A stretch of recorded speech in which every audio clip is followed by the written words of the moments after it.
La photo, c'est bien évidemment une des fonctionnalités majeures dans les smartphones, mais elle est encore plus majeure quand on parle de la photographie dans le terminal phare de Samsung, l'une des marques leaders du segment.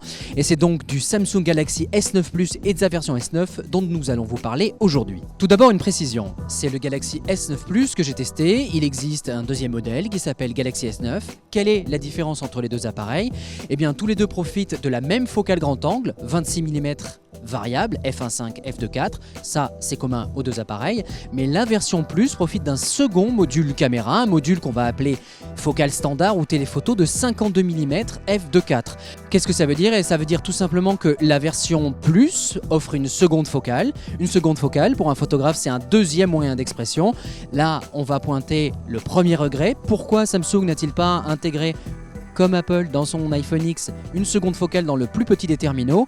Absolument aucune idée. Segmentation marketing, peut-être une impossibilité technique. En tout cas, pour le Galaxy S10, qui saura ou ne saura pas, nous croisons les doigts pour avoir deux focales sur les deux tailles d'appareil. Le premier élément qu'on va évaluer, bien sûr, c'est la qualité d'image pure. En cela, on perçoit deux éléments de maturité de la part de Samsung.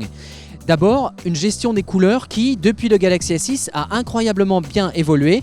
Qu'est-ce que ça veut dire bien évolué? C'est tout simplement qu'on est passé des couleurs très flashy des premiers appareils à des couleurs très justes, très neutres, très réalistes. Alors certains peut-être n'apprécieront pas et préféreront le côté désaturé de l'iPhone. En tout état de cause, en termes de justesse des couleurs, dans son mode HDR, que ce soit le Galaxy S9 ou sa version S9 Plus, a pour nous les couleurs les plus justes de l'industrie actuellement. Rentrons un tout petit peu plus dans la technique de la qualité d'image et notamment de quelque chose qui s'appelle la plage dynamique. Et là, vous me voyez, je suis exposé, mais peut-être que dans le fond, il y a des zones sombres et ailleurs des zones très claires. La capacité à récupérer les informations dans les zones sombres et dans les zones claires, ça s'appelle la plage dynamique. La plupart des capteurs ont une plage dynamique inférieure à celle de notre œil humain. C'est pour ça que très souvent, quand vous faites des photos, les noirs sont très sombres pour avoir les nuages, ou alors si vous avez rien dans les nuages, et bien dans ce cas-là, vous allez voir correctement les ombres. Le mode HDR du Galaxy S9 et S9 Plus est excellentissime, c'est-à-dire qu'il est capable à la fois de révéler des informations dans les nuages ainsi que dans les ombres.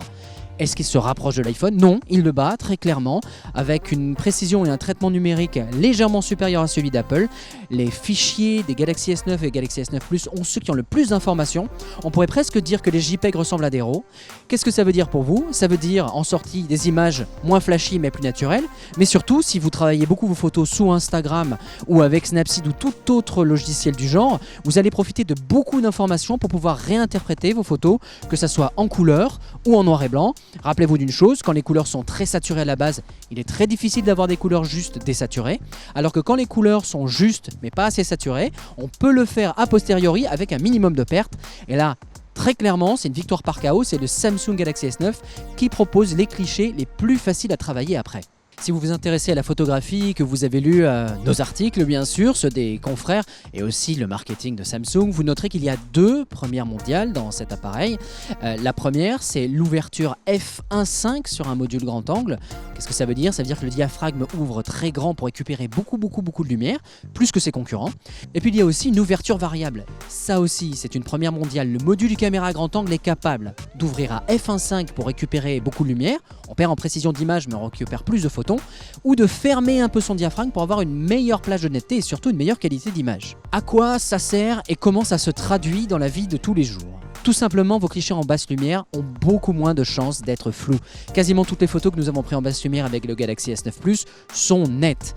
Mieux encore, l'espèce de moulinette logicielle de Samsung a énormément progressé, mais en plus les couleurs en basse lumière se sont avérées justes. Quand je dis juste, c'est plus juste que tous les autres appareils concurrents, iPhone inclus. Donc, à quoi sert cette double ouverture? Eh bien, faire des photos en basse lumière qui soient nettes, le pari est rempli. Avoir des photos de grande qualité en plein jour, là aussi, comme je l'ai dit auparavant, le piqué de l'image est vraiment très bon et la moulinette logicielle de Samsung a énormément progressé. Je ne vais pas vous parler de la mise au point. Oui, en théorie, on teste la mise au point, mais là, comme Samsung est tellement devant les autres, le S9 Plus s'avère encore plus rapide que le S8, qui était déjà plus rapide que toute la concurrence. Il n'y a pas de souci. On met le doigt sur l'écran, on déclenche, la photo est prise, point. moins, des micro-ralentissements parfois en basse lumière, mais bien moins que la concurrence. Samsung, avec sa technologie Dual Pixel, est loin devant. Mais il y a quand même un gros défaut pour moi dans ces deux Galaxy S9 et S9 Plus, c'est l'interface logicielle. Et ce qui est amusant, c'est que Samsung, dans son cœur de métier, c'est-à-dire être capable de faire des processeurs rapides, des capteurs performants, générer de super optiques, Samsung s'en sort parfaitement bien. Et quand il essaie de copier Apple, c'est-à-dire sur l'interface logicielle, Samsung se plante. Pourquoi ? Samsung a poussé le vice jusqu'à récupérer le même jaune de l'interface logicielle que l'iPhone X. Samsung a essayé d'organiser les fonctions de la même façon. Sauf que Samsung a fait ça de manière un peu rapide, la traduction des fonctionnalités sont nulles, on ne comprend pas pourquoi il n'y a pas un mode portrait parfaitement indiqué, l'interface est rapide, beaucoup trop rapide, combien de fois me suis-je retrouvé à basculer du module caméra avant à arrière, les selfies c'est pas mon truc, combien de fois l'espèce de menu tiroir est venu dérouler et combien de fois ai-je fait appel à Bixby sans vouloir le faire. Samsung a tout bon du côté matériel et logiciel, mais côté application interface graphique, il faut tout revoir de fond en comble. Samsung, n'ayez pas peur, vous êtes légitime, faites une application qui vous ressemble et pas du mauvais Apple. L'appareil photo réinventé. C'est beau le marketing. Sauf que c'est faux. Le Galaxy S9 n'invente rien. Alors, c'est un échec ? Bah non, pas du tout. Le Galaxy S9 se contente d'être le meilleur dans quasiment tout. Il est le meilleur en autofocus, la justesse des couleurs pour nous est la meilleure, la qualité d'image est globalement la meilleure, en basse lumière c'est le meilleur.